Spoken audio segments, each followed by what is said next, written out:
Hi, everyone. Welcome to Module 1. I'm going to take just a brief moment to walk through a little bit more information regarding telling your story, which is our first module here. So I'm going to say hi, and now I'm going to turn off my camera just so I have an opportunity to focus on the slideshow.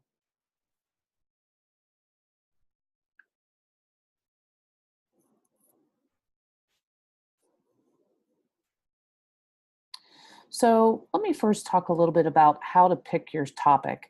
One of the hardest things in any type of assignment is figuring out what is it that I'm going to talk about. So just as a framework, as you look at giving some thought to that original podcast assignment, the first thing you want to think about is choosing a story that you're ready to share. And the reason I say that is sometimes people have stories or events that have happened that are very personal, that they're not ready to share publicly. So you definitely want to make sure that this is a story, an instance, or an event, something that you're willing to make public, at least sharing with your classmates.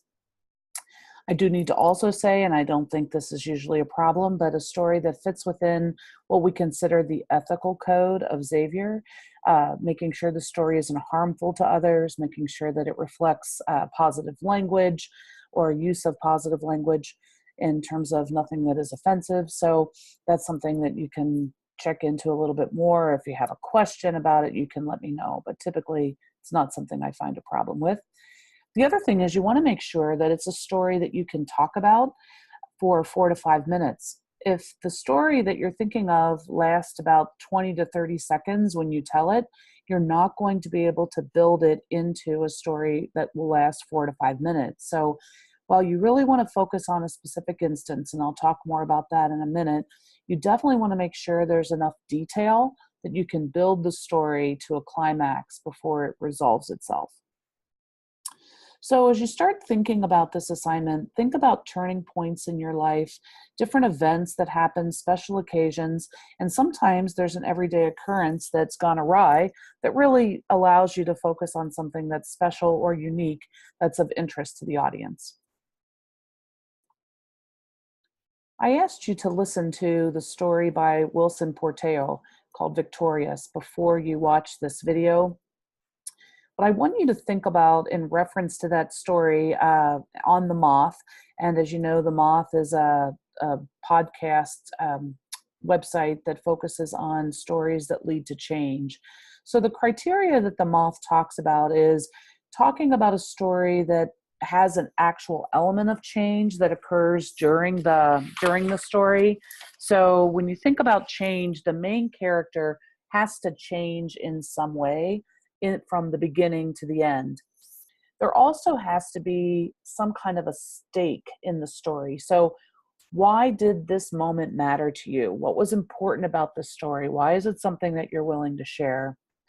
And then, thirdly, you need to know where the story is headed. You want to steer clear of just meandering endings where you're just rambling on. You want to make sure that you're focused on a particular direction. The last thing, when I say be yourself, this isn't a monologue, it's not a stand up comedy routine, and it's not a rant. This is just about you. So be yourself, be an authentic person that you feel that others can get to know while telling your story. I would ask you to probably go back and listen to Wilson's story again to see how you felt like he met that criteria. So, what are the tools that you need to communicate your story? As you've gone through the module 1A and now you're heading into module 1B, if that's the case, you've worked on the learning curve activities that focus on vocal variety, organizing ideas, how to analyze your audience, and then vocal delivery, use of specific language. So, what I'd like to do is talk about each one of these components individually, just to give you some more details as you look at trying to build that story. The first component I'd like to talk about is what we call conversational quality or vocal variety. When you think about the different components of volume, which is not only just how soft or loud you speak, but a lot of it is about projection. So, how you project your voice, which is a little bit different when you're using a microphone than if you're trying to speak in a public face to face situation. Pitch, how high and low you speak. Typically, we have a range in our voice of about an octave and a half, and yet we tend to speak within a 5-note range. And then rate refers to how fast or slow you speak. And in this case, part of being fast or slow can also refer to pause, which is not using rate at all. So these elements combined refer to what we call vocal variety or conversational quality. So as you listen to your voice and as you look at these components, what can you do to communicate differently based on each one of these components?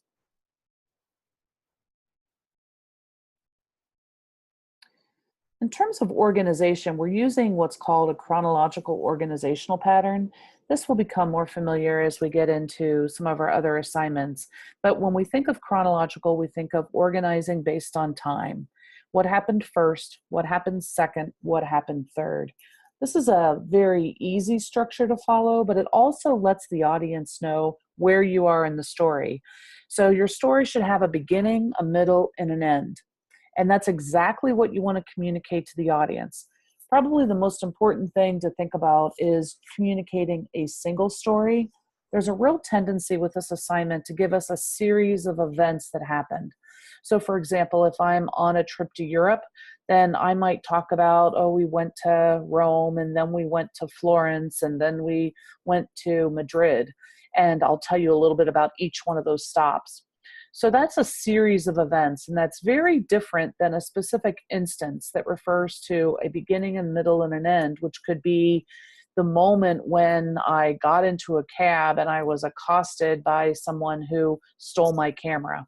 And then we go forward on the story of how I went to get my camera back. So that specific instance of having my camera stolen is very different than telling you about my whole trip to Europe. So when you think of beginning, middle, and an end, you want to focus on a story or a narrative that is singled out in terms of one specific instance versus a series of events. Now, one thing that we don't often think about is, who are we telling the story for?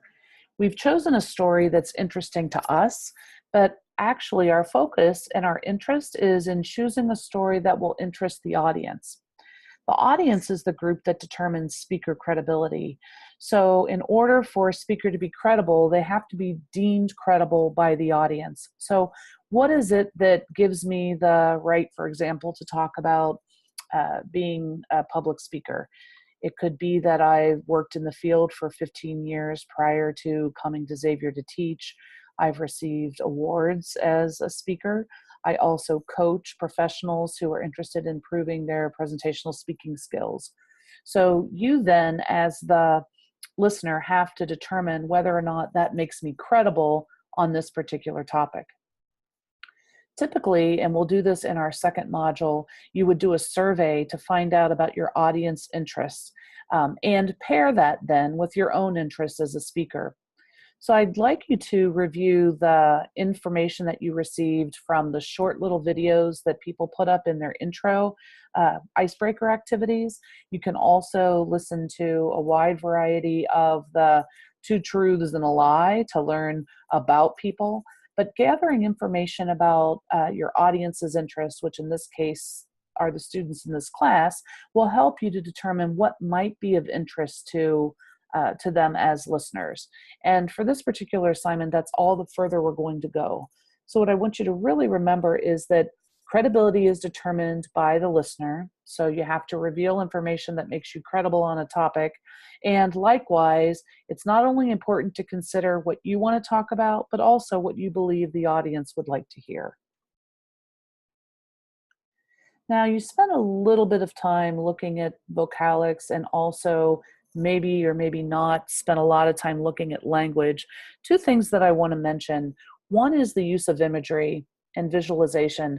This is something that I believe the speaker in the Moth episode that you watched did extremely well when Wilson talked about that image of the dog and the dog getting away and what he felt like and what it sounded like and how he was experiencing, tiredness and running.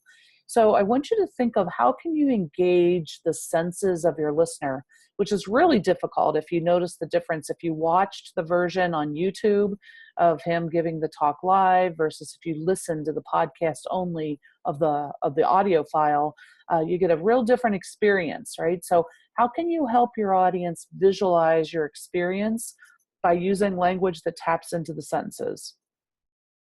Another point that's really important, and this is where I would highly recommend that you engage in the activities that I've posted in Module 1B regarding articulation and pronunciation. Because you're working with an audio file, it's really important that people understand what you're saying. And in some cases, if you're listening to Wilson's audio file only, there are some words that are difficult to pick up. There are others that are much easier. So pay attention in regard to articulation and pronunciation. So sometimes part of the hardest component of an assignment is, what do I say? How do I get things started? And then how do I wrap it up?